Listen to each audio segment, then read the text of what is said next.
Hey, homebodies, Ashley here. Before we get into today's episode, I want to take a quick moment to share with you a new company that I have joined, and I am super excited to share more about it with you. KINS is Physical Therapy Reimagined. It is an all inclusive physical therapy app designed for convenience. Through the KINS app or their website, kins.com, you can check your insurance eligibility. Yes, KINS is in network with most major insurance companies.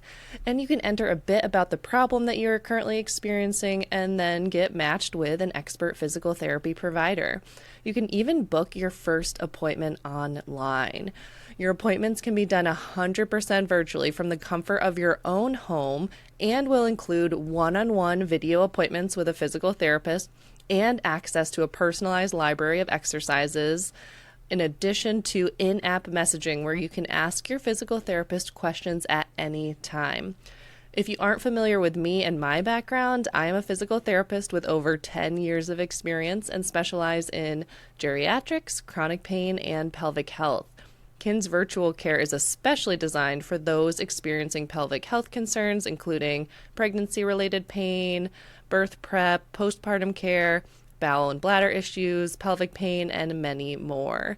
And if you're wondering if virtual pelvic health physical therapy can actually help, the answer is yes. Recent research has shown that virtual care for pelvic health can be just as effective as in-person care for a variety of conditions. And if you end up needing a referral for an in-person provider, we are happy to help you out with that.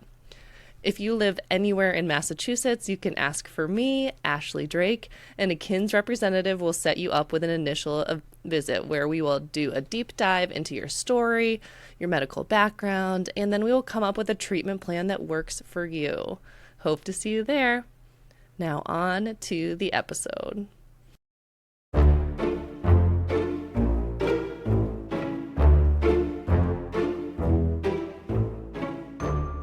Welcome to Haunted Homebodies, where Halloween isn't just a day, it's a lifestyle. I'm Ashley. And I'm Sara, and we're your guides through the delightfully dark corners of comfort horror. Grab your serpents and your sleeping bags. It's time to levitate. It almost feels weird that we're recording this one in the morning. Like, this is such a nighttime movie.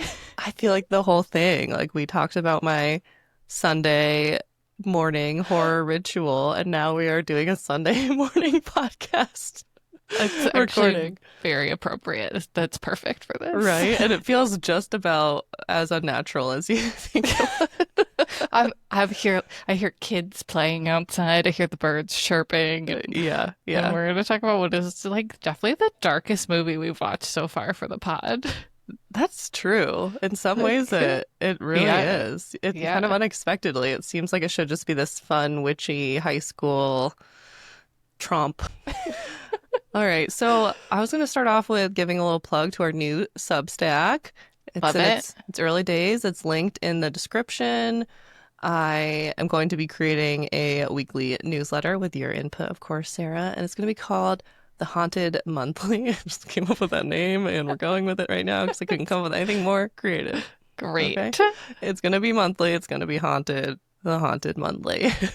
So in that newsletter, it's going to have updates on the podcast, kind of our creepy current favorites, some of them creepy, some of them not so creepy, and then also information about, what's coming up in the following month and anything else that's going on with us. We'll also be maybe putting some like behind the scenes stuff, some more comfort horror content, because who can get enough of that?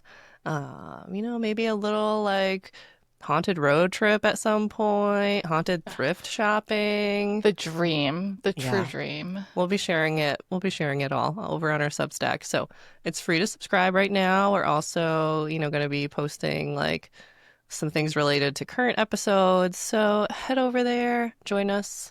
Tell us about yourself, and we'll see you there. I can't wait. Okay, so I had a odd, random, well, it's not super random, little intro topic.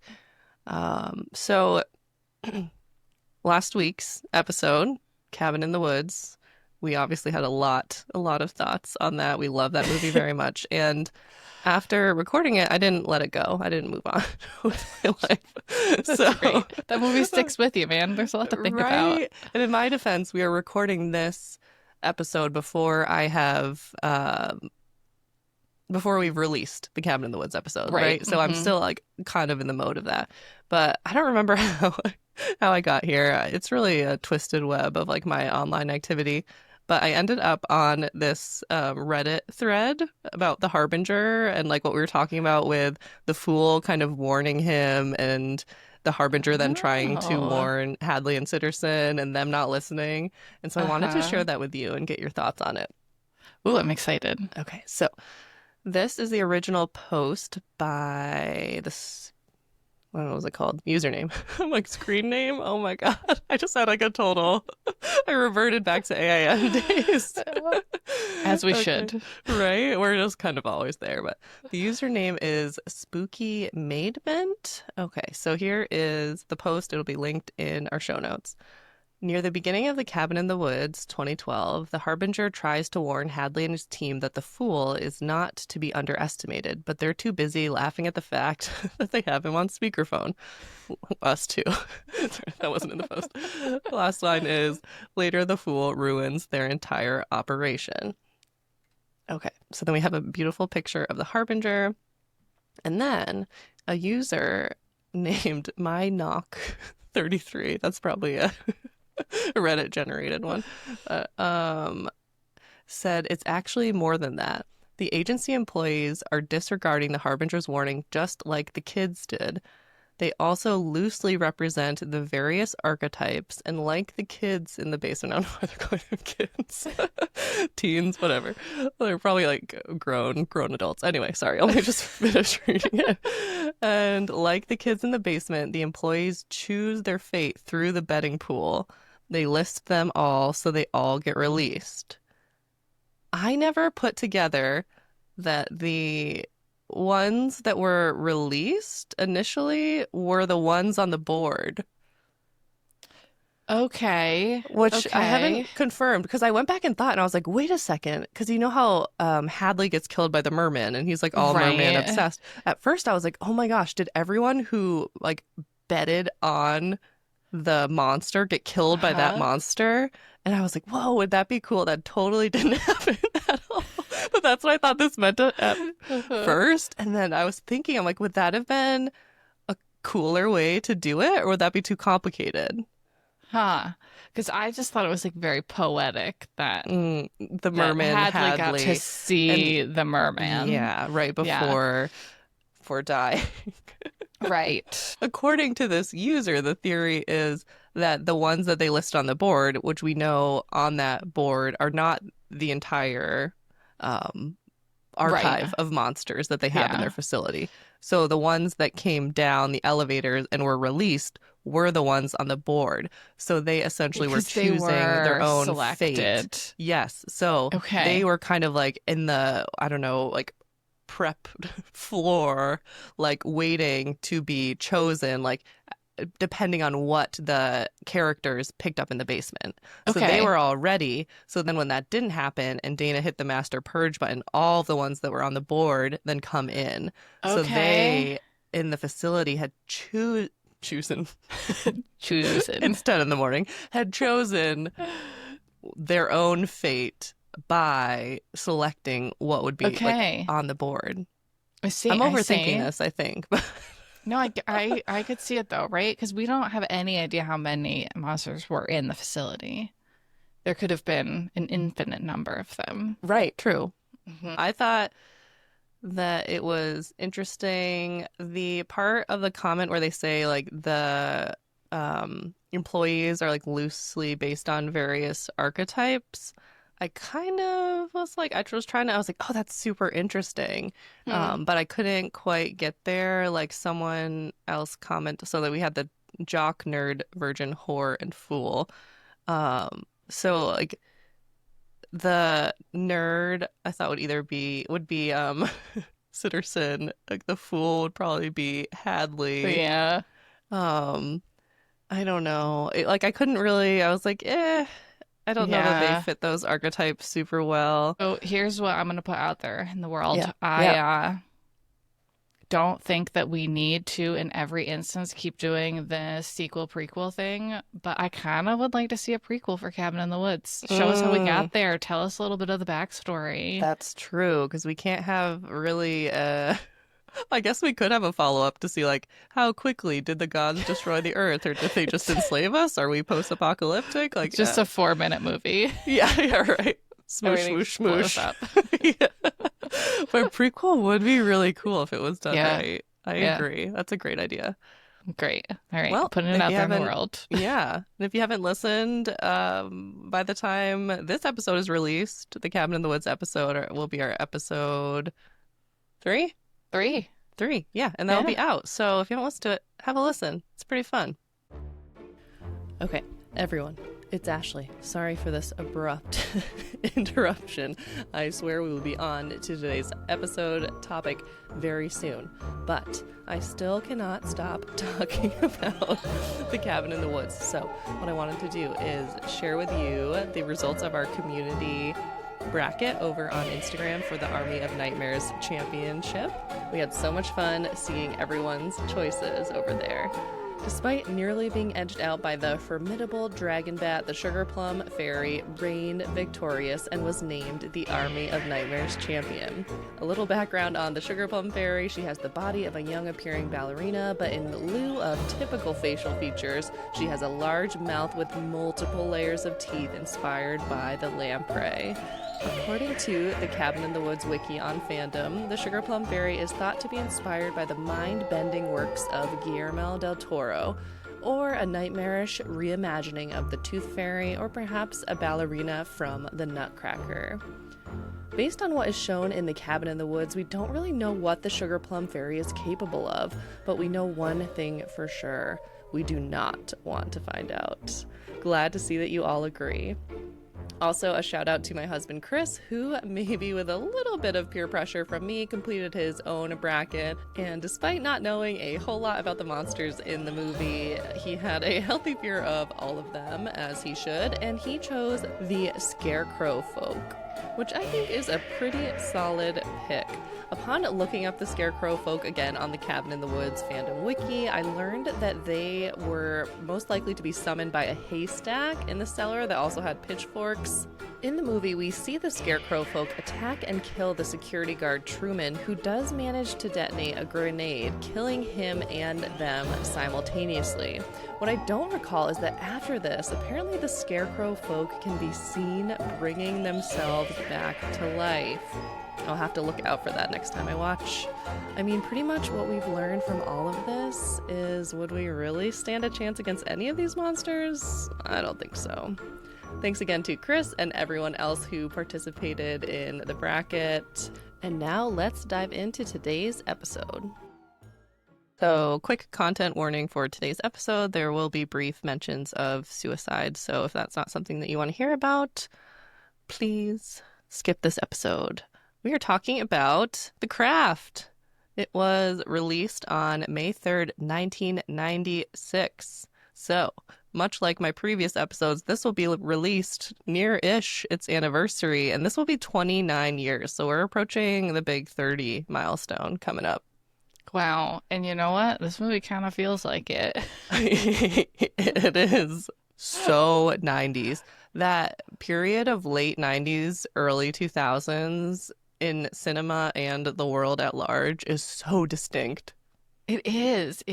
But to compare it to what we talked about 2 weeks ago, Scream, which came out the exact same year, this movie feels so much more dated. That's very true. They went over the top with like the quick cuts and the fashion, and yeah, it is Truly. A little time capsule of the 90s, which is great.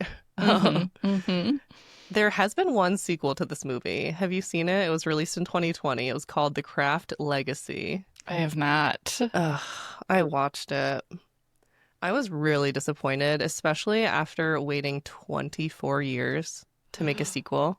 Yeah. And it was a sequel in that it was called The Craft, and had a group of friends who were, into witchcraft and, And that was kind of it. Yeah, there's a couple Hmm. references, probably more for people who are like a little more invested in watching it, but I don't know. It felt like it was trying to be like, I wrote this down, like we're a cool movie, like we're not we're not a regular movie, we're a cool movie. Like it was trying to be hip, and it did Oh have some good no. things. There was some more like inclusive cast of characters, Hmm. um, some discussion about coming of age as a woman and like things you can be bullied on, and more current Okay. event type topics, but it felt just, I don't know, it didn't hit like The Craft Hmm. does. I feel like it was trying to fix some issues that maybe people had with The Craft, but doing it in a way that just felt like forced to me, at least. Feels unnecessary. It feels like The Craft didn't need a sequel or a legacy, anything. Let it be. Yeah, especially not like that. Like, Hmm. respect it and do something different, interesting, anything. Like we've Yeah. talked about. Generally, just leave it alone. But if you're gonna do it, like, either just really play homage to the Yes. original or do something really interesting and different. Yeah. Yeah. That's my take. Agreed. Uh, so I was trying to look at like pop culture surrounding The Craft because it's like pretty big movie. Like it's definitely Hmm. was like relatively popular when it came out, but then became a cult classic and continues to be one. It's really loved by a lot of people. And the only pop culture reference I could find was that the song "Dark Horse" by Katy Perry was based on the movie. Oh, Yeah. weird. Yeah. So then I was like, oh, I'm gonna watch the music video because I haven't watched a music video in a minute. And I watched it.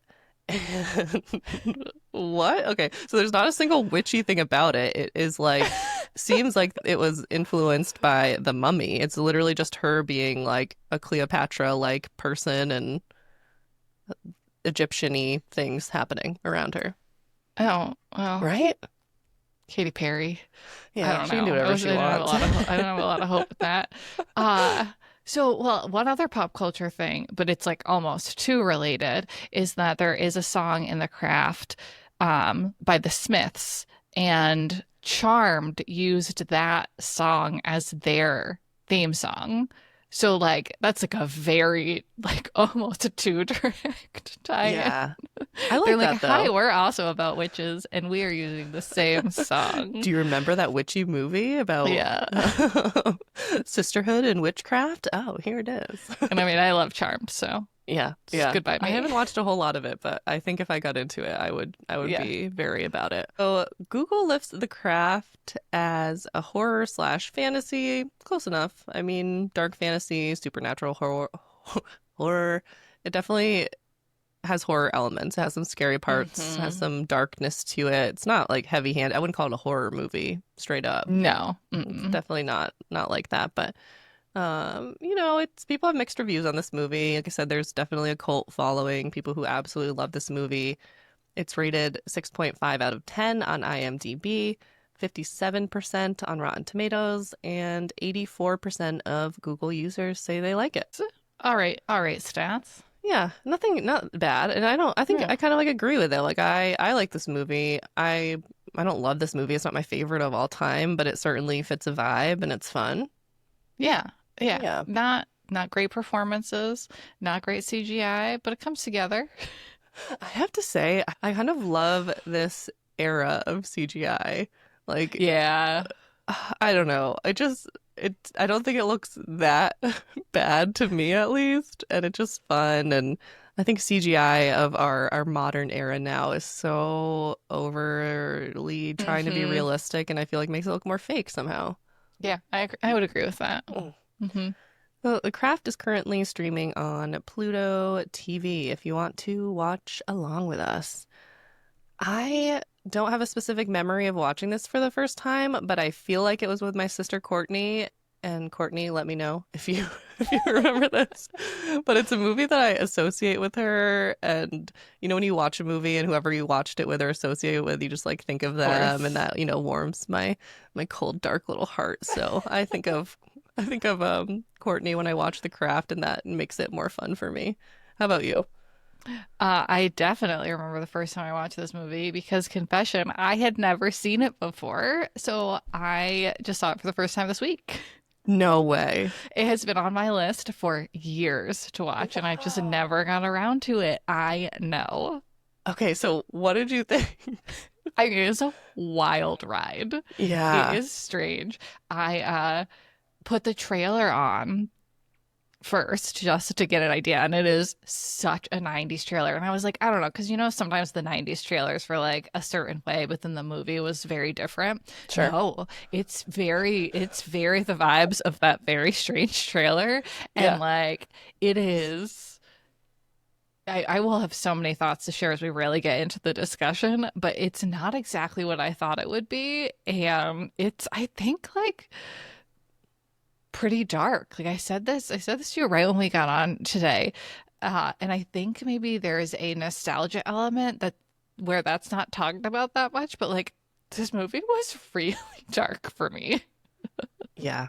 Yeah. Oh, I love that you're coming in it fresh. So you must have like sat Yes. down and like really watched this movie. I 'Cause did. You needed I to pay did. attention. This wasn't a comfort watch for you. This was a No. first time watch. Oh, that's I so mean, I did interesting. watch it in two parts because that's mostly how I watch movies these days. Yeah, No, yeah. it's just how my life works. But yeah, I did really watch it. Oh my gosh. Oh, I'm so excited. Well, let's get into a brief plot recap. So the craft follows the story of a high schooler named Sara, Sara with an H. Okay, everyone, we're on this podcast with Sara, no H, and that's how I introduced you to most people. This is important. Thank you Very for doing important. that. Okay, so Sara with an H is played by Robin Tooney. At the beginning of the film, she's transferring to a new high school in LA, and she catches the eye of three girls known around the school basically as wannabe witches, aka the Bitches of Eastwick. Great movie reference there. So, who are the Bitches of Eastwick? We have Bonnie, played by Nev Campbell, inadvertently talking about Nev Campbell twice in the first 5 episodes of the podcast. I'm a huge fan. Nev and Skeet. That is so true. Oh my gosh. Uh-huh. I ignore Skeet in this movie because his character is I so know. awful. Like I know. Billy has some redeeming qualities despite being a serial killer. He's interesting. Yeah. He doesn't commit my cardinal sin of movies, which is being boring. Ugh, Just in this movie. boring and awful. Just Yes. yeah. Yeah. The character development in this movie I don't think is great, but we'll get to that. So Nev Campbell, not my favorite role she played, but I think she actually was good in this movie. I feel like her acting in general is just pretty solid. So Bonnie, played by Nev, is a shy, reserved girl, often wearing heavy clothing. She is wearing this clothing to conceal burn scars that cover her entire body. She's bullied, she's called a monster, and it's pretty clear that she also views herself that way. It's really sad. Mhm. Then there's Rochelle. She is played by Rachel True. Rochelle is a diver. She's on the swim team of sorts. And she is, mostly we just see her being like pretty consistently bullied by a racist teammate slash popular girl slash mean girl, Laura Lizzie. Great name. Classic Mean Girl name. She's awful. She's awful. Mm-hmm. And finally, we have Nancy, played by Fairuza Balk. I'm not sure if I'm saying her name correctly. I looked up, like, people love her. I was just reading about her. I don't know how to pronounce her name, trying my best. She's great. She's great in this movie. She's phenomenal. She's so good. She is the leader of the group, described as being white trash by her own friends at one point. She lives in a trailer with her mom and her very stereotypical abusive stepfather, Ray.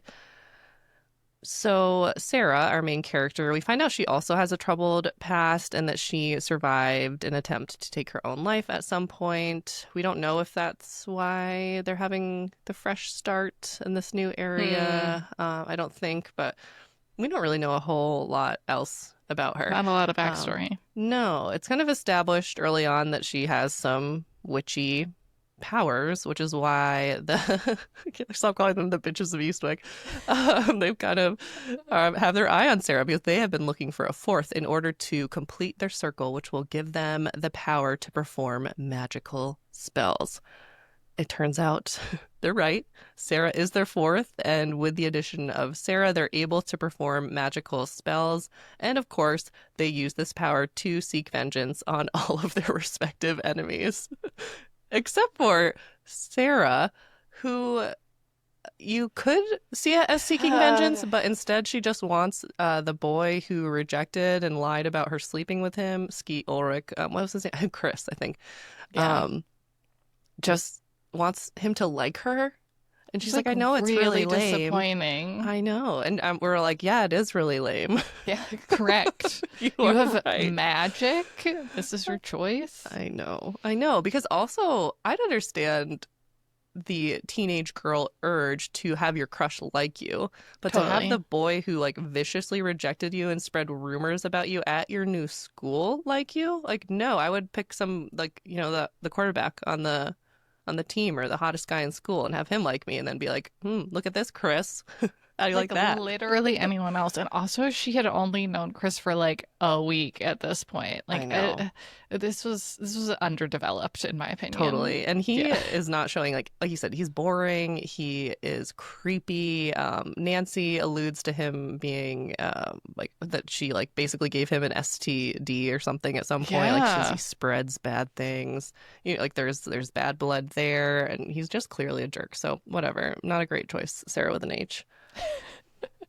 So the other spells are working pretty good. They're taking down their enemies, but Sarah's noticing that the power is starting to go to their heads. You know, Bonnie's not this quiet, nice girl anymore. You know, she's getting kind of narcissistic now that like, you know, she wished for her scars to be fixed. So it wasn't really a vengeance. She just wanted to have the scars go away, which is totally fair. They go away. She's feeling herself.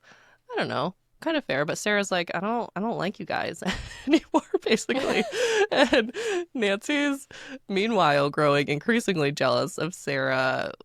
It's not exactly clear why, mostly just because Sara seems to actually be a witch and the other three are just kind of like Yeah. practicing witchcraft and, you know, in a way like kind of leeching off of Sarah's gift. It's so also like with their antics, three people have died, or at least two have died. Chris, the love interest, ends up dying at some Yeah. point, because you know not directly because they kill him, but Nancy basically like scares the shit out of him, and he falls off of a balcony and dies. And then two other kind of randos end up getting it. Is it rando? Who am I? Who's the third? So we see the homeless man get run over by the bus, which they think is their doing. Right. There's Nancy's stepfather. Right, right. Yeah. So Nancy, according to Bonnie and Rochelle, doesn't want to be quote white trash anymore, and they're like, that's why they saying that Nancy's like moody and like being mad at Sarah's because you know her spell isn't working. Right. And so then we see her kind of at home, and the stepfather's looks like he's did he hit the mom or was he about to? He was about to. I think it's implied he has. Yeah. He's really playing like by the abusive stepfather, drunk, deadbeat rule book there. So he ends up having a heart attack and die. So people have died, and you know it's that commentary of like less dead kind of people. Like he was a jerk. Like Chris at one point had Right. attempted to assault Sara. You know things like they're not great people, but Sarah's like still like we shouldn't be deciding who dies, basically. It's like a pretty harsh punishment. Yeah. Yeah. So then rather abruptly, Nancy, Rochelle, and Bonnie decide Sara needs to die. Yep.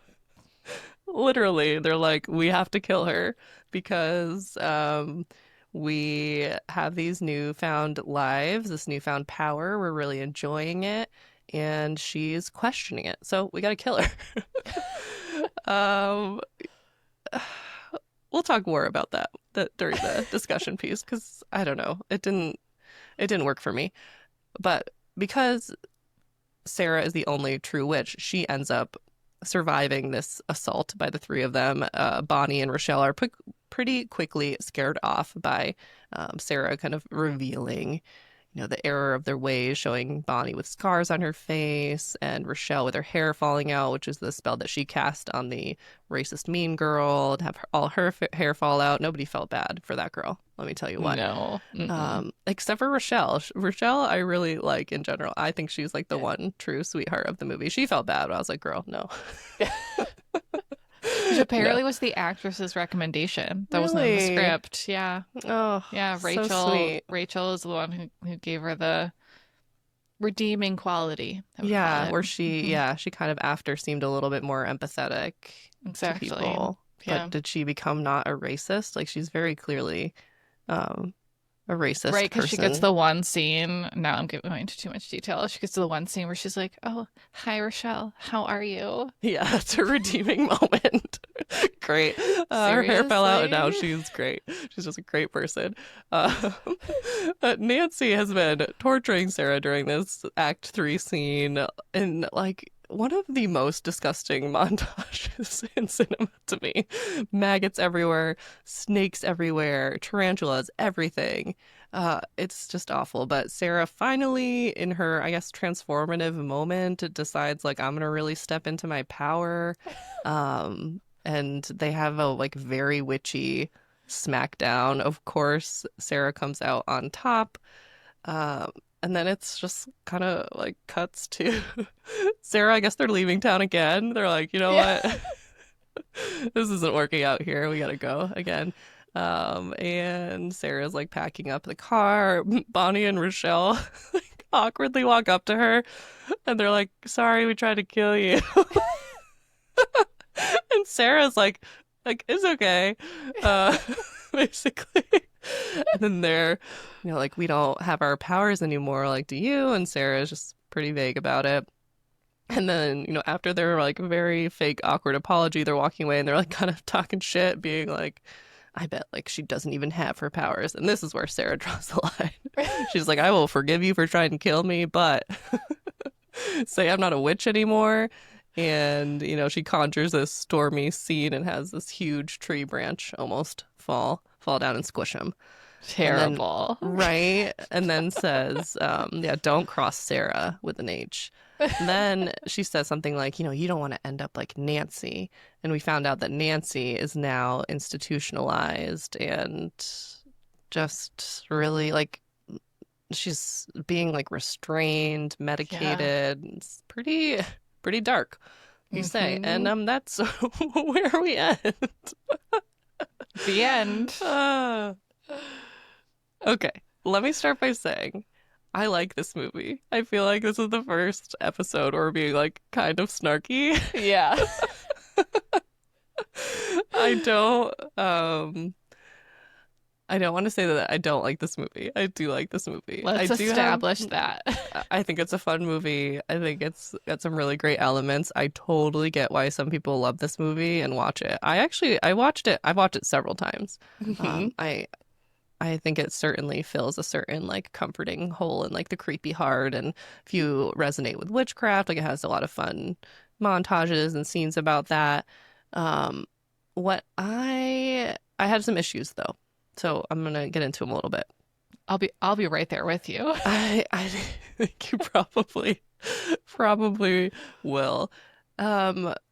The representation of like a mental illness, suicidal ideation, institutionalization, even like homelessness was just like there were just a lot of also just stereotypes thrown around. Like instead of developing characters, they just were like, let's like Google greatest stereotype. We don't even have to Google. Let's just think of what would we think of when we have a character who does X. I felt like they were putting in these really heavier themes and then kind of being like a little almost flippant about them.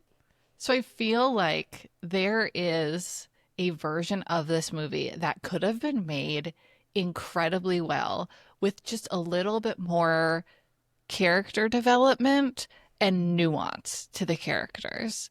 Absolutely. And they just missed the mark almost every place they could have on those two things. Agreed. I think the lack of character development is something that as I watched this through a more critical lens this time, it really jumped out to me because I feel like the only character that I really felt like I got to know was Nancy. But then I also think that they made some really weird choices with Nancy. Like Nancy seems like you understand why she is troubled.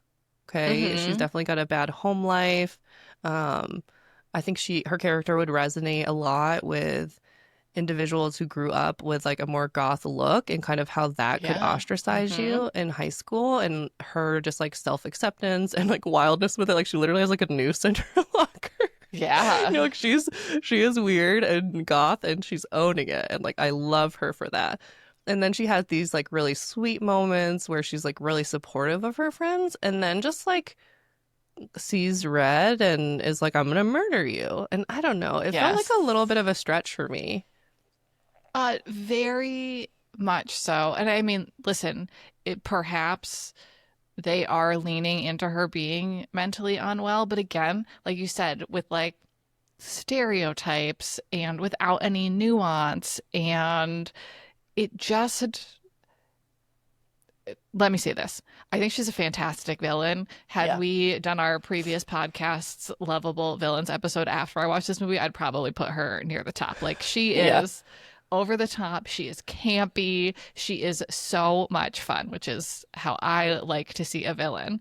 Uh, but we're also like she's not just a side villain. She's one of the main characters of the movie. She's part of this group of friends, and it's just almost not believable. Like it's not even believable why Rochelle and Nev Campbell's character, whose name I can't remember already, Bonnie, why Rochelle and Bonnie are friends with her in the first place. Like it's just Right. it's not developed. No, no, I totally agree. I really wish that this movie had made, like you said, a lot of different choices, but particularly with Nancy, I feel like she has the opportunity. Like, I feel like the Nancy should have been the main character. Yes. Sarah is so boring. Oh my Her God. transfer, talk about boring. Yeah. Ugh, I could not care less about like what happened to her. Like, there are so few times that I felt anything for her, had any sort of investment in her story. And I wish if they still chose to have her be the main character and have Nancy be the quote unquote villain, which I agree. She is fantastic. She is like the best part of this movie, Yes. hands down. I wish there had been a better arc with Sarah's character, like an actual arc more so than just being like, embrace your power. Yeah. And that Nancy and her, instead of it being like, oh, we're gonna go kill you, had maybe done the creepy montage to be like, we're gonna like scare you out of town, and then had somehow Yeah. turned it around, and Sarah, being a more developed, interesting character, was able to, like she did with Bonnie and Rochelle, maybe show them like this is kind of the impact of what you're doing and how it could feel, and do a similar thing to Nancy to be like, power isn't everything. But instead, we're left with this like power is everything and only Sarah has it. And it drove Nancy insane. And now she is in this like stereotypical, terrible depiction of what someone with, I don't know, they're not even establishing necessarily if Nancy is mentally ill. Right. But, that whole scene at the end is just like, okay. And here's the other thing. So much of what I read about this movie and why people love it is that it's viewed and what they were going for when they were making the movie is it's viewed as this story of like these high school girls finding like empowerment. And I just don't see that. Like, yes, kind of. They do find it, and obviously Sarah finds it in the end. Yeah. But the other ones, like, they find it, but like really the wrong way, as in they don't have it at the end. They're in a worse place at the end than they were at the beginning. Like even Bonnie and Rochelle, they're fine, but like it's implied that Nev Campbell, who Bonnie used to be such a nice girl, and she's still kind of a bitch at the end. Right. And she's also like buttoned up again, which makes me think that maybe like her scars came back.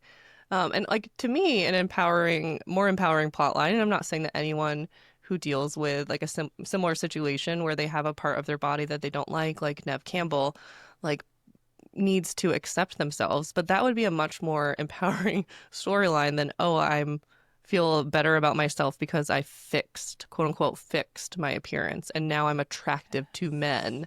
doesn't feel empowering to me. And Rochelle, they don't really like, I feel like she has the least kind of change. She's pretty much just kind of nice.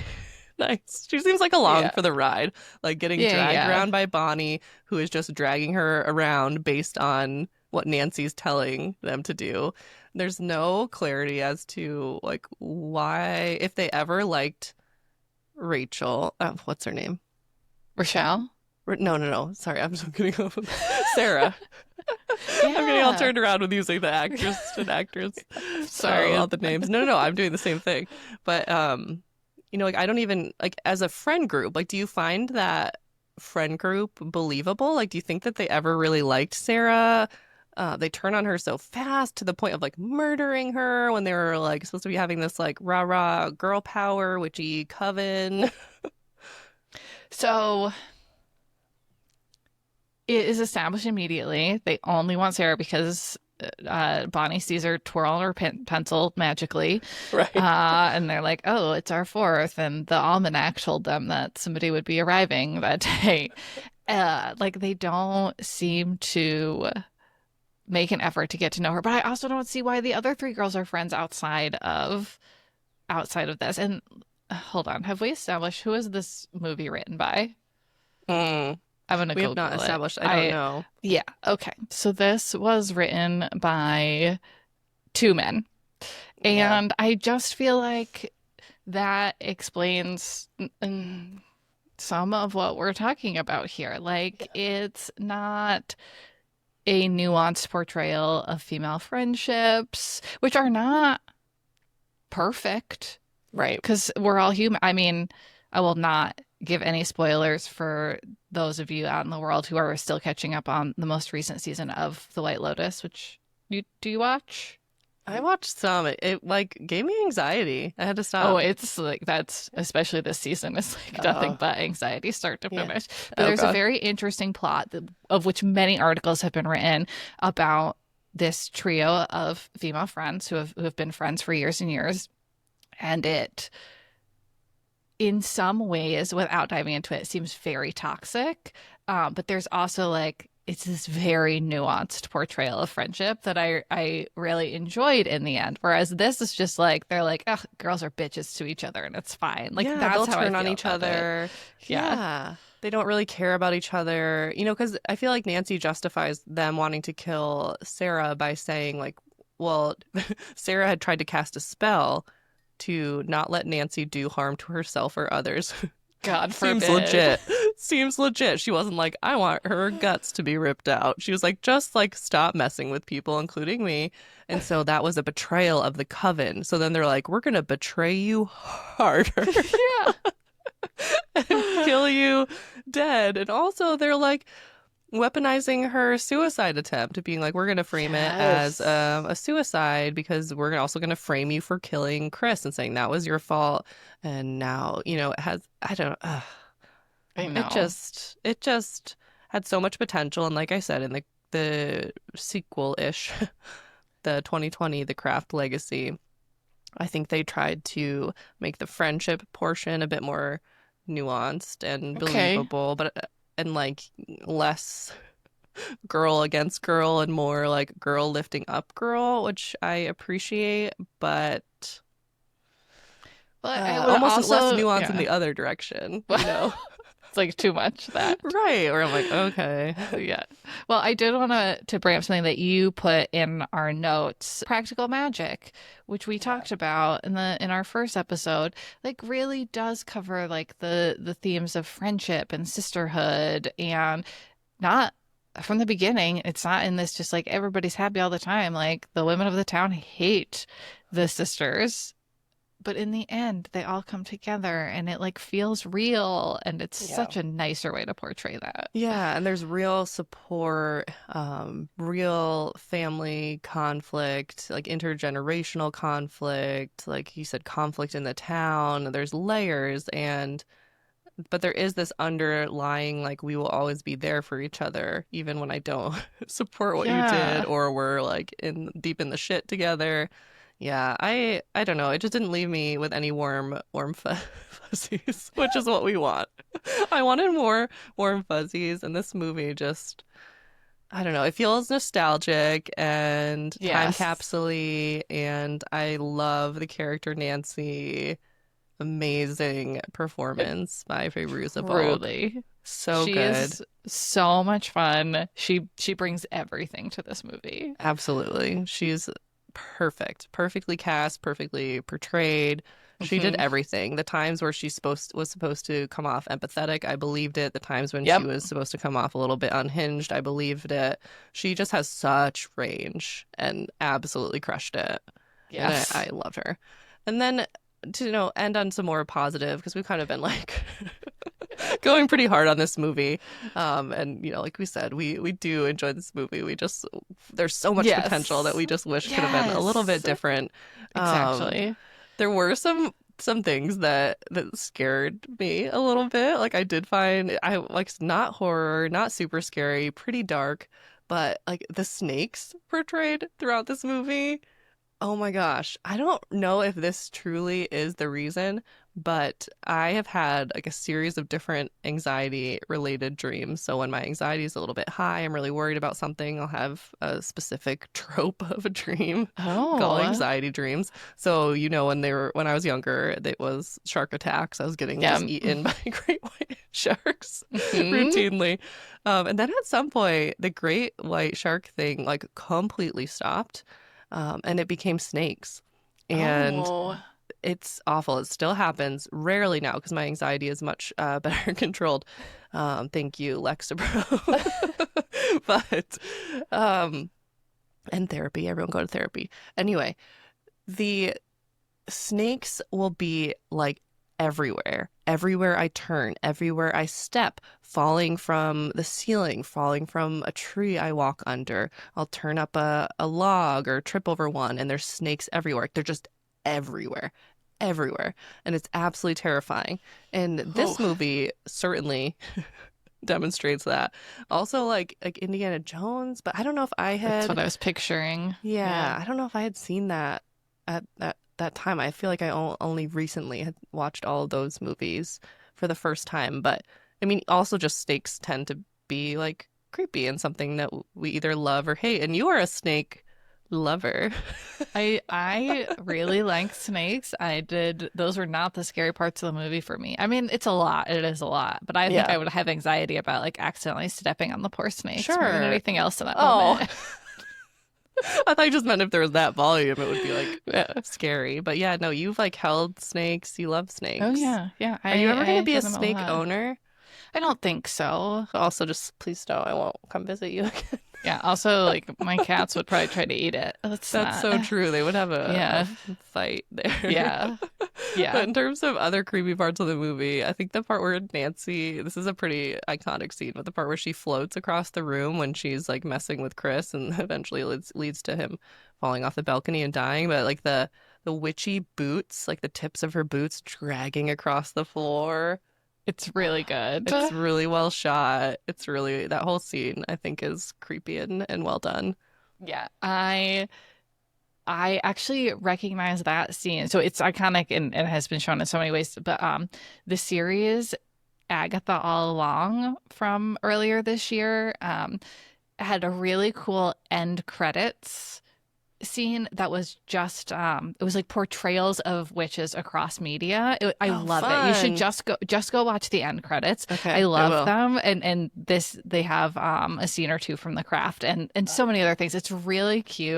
I just adored it. Oh, that's great. I will definitely check Yeah. that out. Yeah. Um, I think the other part of why this movie is not in our top hits here is that we tend to like things that are like a little bit campier, a little bit funnier, a little less dark maybe. That's just our Yeah. personal preference. There were a couple times in the movie where I was like, is this trying to be funny? Am I supposed to laugh? Because like I am. The first time is like right off the beginning. The projected to be homeless man has Hmm. standing outside the door and startles Sarah, and he's holding a snake, so it's just like layering the creepiness. And he just says, "Found this out back. Do you want it?" just find it so funny. Like, it's so pure to me. I'm just like, how sweet. Creepy, but sweet in a way. And what was he supposed to represent in this movie? I don't know. Like, I don't understand. Like, he doesn't appear to be like a harbinger. He's just a random man that has climbed to the top of their very steep driveway to offer a snake to this random boring character. Like, what? I don't know. Maybe there feels like there is some, like, he's supposed to represent something. Maybe he is a harbinger in a witchy way. I don't know. Yeah. But he kind of cracked me up.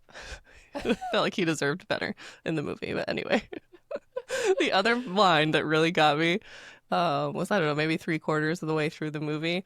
And Nancy is, I think they're invoking the spirit or something. I don't know exactly what that means, but basically they're trying to call in more power.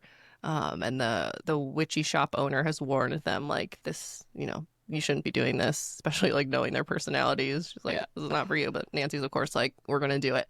So they're on the beach, and Nancy, of course, is kicking us off because she is the de facto leader of the group.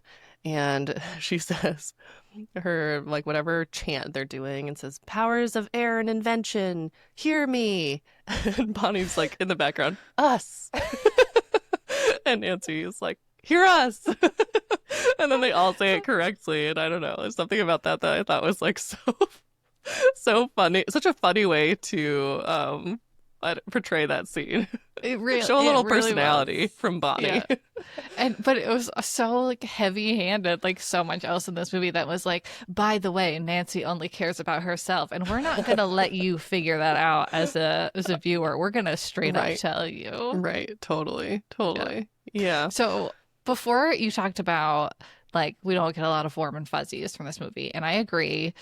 And we've had a lot of criticism, but one big warm and fuzzy scene for me that is genuinely a reason I think I could come back to this movie is the slumber parties. Yeah.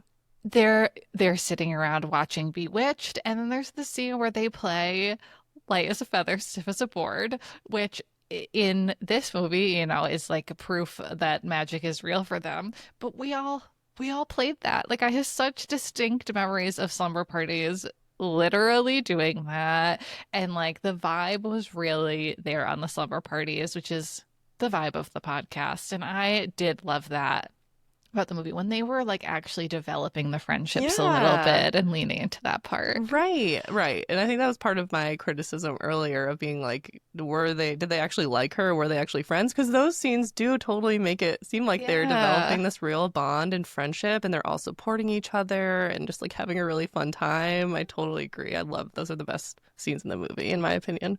Yeah, it was adorable. I love it. All right. Well, that is it for today's comfort horror recap. Sweet dreams, homebodies. And now it's time for your bedtime story. So I wanted to dive into a little bit of behind the scenes information. I do think one of the reasons why people love this movie so much is that in many girls' and women's lives, at some point, we got a little into witchcraft, right? We got a little curious about it at the baseline level. And one of the things that this movie did make a really big effort to do was make that aspect of it as realistic as possible for those people who do practice and who are really into that. So in order to do that, they hired this woman named Pat Devin, who is a real life witch. She's a Wiccan elder. Her titles crack me up. So she's what's called a Dianic elder priestess. She's part of a coven. And then here's what cracks me up. She also served as the public information officer for an organization called the Covenant of the Goddess in Southern California, which is one of the largest Wiccan organizations in the U.S. But like public information officer. They're just like another corporate. Exactly. Corporate list of employees. They've got their bureaucracy just like everything else. I love it. That was fantastic. Mm-hmm. So yeah, she was brought on as a consultant to bring some level of authenticity. They wanted not only that realism, but they also wanted to be respectful to this group of people. And I think that's fantastic. And I don't know enough about Wiccanism or witchcraft to have any idea if they did that well, but it does not seem like that is something that people have identified as a problem in the reading that I've done. Like, they did that part well. They found her through this local occult shop, and she agreed after kind of meeting with them and trying to understand the themes of the film and what they were trying to do. One of her biggest recommendations was creating a fictional deity. So they pray to Manon, or they always pronounce it in this like really specific way, Manon. Yes, they do. You're right. Yeah. So I'm always like, is it just Manon? And yes, it turns out it is. Manon. It's just Manon. Well, there is a sidebar. There is a witch character in a very popular, currently popular and favorite fantasy series of mine called Throne of Glass, whose name is Manon. And I actually should have looked up before this whether that was an homage to this movie. I feel like it might have been. She's great. Yes. Anyway, so she recommended doing a fictional deity instead of like naming real gods or goddesses, and like kind of dealing with how people might feel about that, or kind of, misrepresenting something that people are really passionate about. So it let them like really kind of dive into the powers that Nancy and Sara were getting and how the girls were using this without, risking offending people or being inaccurate to what these other deities are supposed to be able to do. They took this very seriously. I was gonna say, this was really interesting because I respect this. I love that they did this, but like, was this all that they did? In terms of developing portions of the movie. Exactly. They're like, no character background. We'll only get to know the characters through like vague interactions and like little snippets of backstory. The plot is going to go from 0 to 100 to 150 to 25 for no reason. But the witchcraft is going to be on point, which I do feel like is a part of this movie that's really cool and is really well done. So it makes sense that they invested so much into it in this one aspect of it. They nailed it. I mean, good for them. Yes. Oh, all right. So Pat Devin, she also she wanted to emphasize like core Wiccan values, which I think is great, right? Because there's a lot of, I think, misconceptions about witchcraft in terms of what the people who identify as practicing witches actually do versus what a lot of media has suggested they do or what people think of, right? Like they always think of it as being evil. She wanted to emphasize the ethical use of magic. I'm going to go ahead and say I'm not like entirely sure the film succeeds in this way, but she was the one who brought in this idea of the law of threefold return. So they talk about that in the movie where the shop owner of ambiguous ethical and national origin, maybe she's Spanish, I'm not sure. She talks about that, where essentially like when you put magic out there, it's going to come back to you times 3. That came from Pat's guidance, that your actions have consequences, which did become a central theme of the film, but for some characters more than others, I would say. So in overall, I think it's agreed by people who know what they're talking about that the craft stood out from other supernatural films in treating witchcraft with some care and complexity. I think that really helped it resonate with practicing witches and to the audiences who, like we said, like we all were into this a little bit at some point. I'm still into it a little bit. I have my tarot cards, and it's okay. You can help me on the podcast. I'm a little bit witchy. I'm pretty low key about it, but no, I think it's fun. I love that. I mean, ask me about my garden. I think, but there's so many nuances and there's so many aspects to this idea of connecting with nature. And I mean, there's whole podcasts about witchcraft. We don't need to pretend we're experts here. Right. But yeah, I thought it was great. I thought that in a movie that could have been developed in so many ways, they really took their time on this, and I think that aspect of it really paid off. And my guess is that is one of the reasons it has such a lasting legacy as well. Yeah. So Pat Devin, thank you so much for what you brought. Great job. To this Great film. Job. And actually, her idea with the, what was it called? The rule of three? The law of threefold return. Excuse me. Okay, well, I'm not going to remember that, even though you just said it.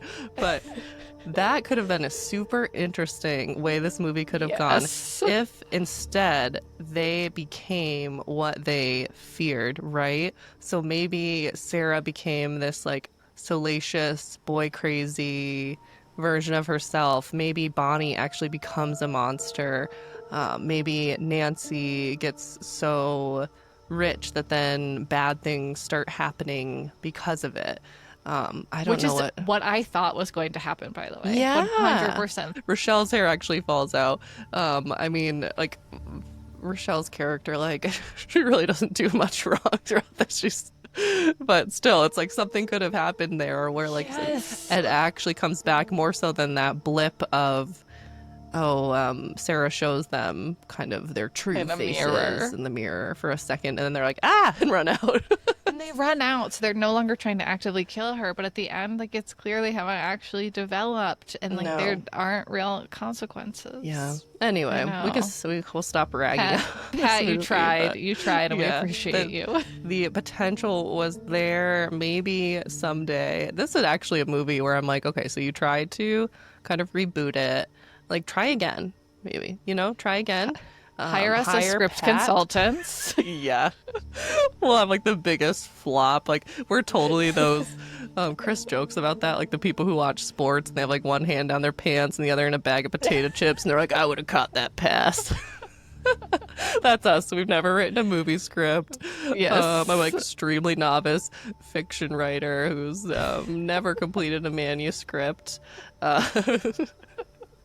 But we would kick the shit out of this already developed idea, and with 2020 hindsight would nail it. We've got this, you guys. Yeah, we got it. Stay tuned for the Craft Legacy 2. Haunted Homebodies. I love it. It's just a slumber party the entire time, actually. Oh my gosh, I would watch for sure. Yes, as we play light as a feather, stiff as a board, we bring out the Ouija board, and all the other witchy things we used to do at slumber parties. Oh, amazing. I'm there. We'll just do that anyway sometime. Yeah. Watch party. Can't wait. Right, let's sign off. All right. Well, Ashley, what are we talking about next week? Sara, next week's episode is juicy. We're going to be talking about The Mummy. We'll see you there.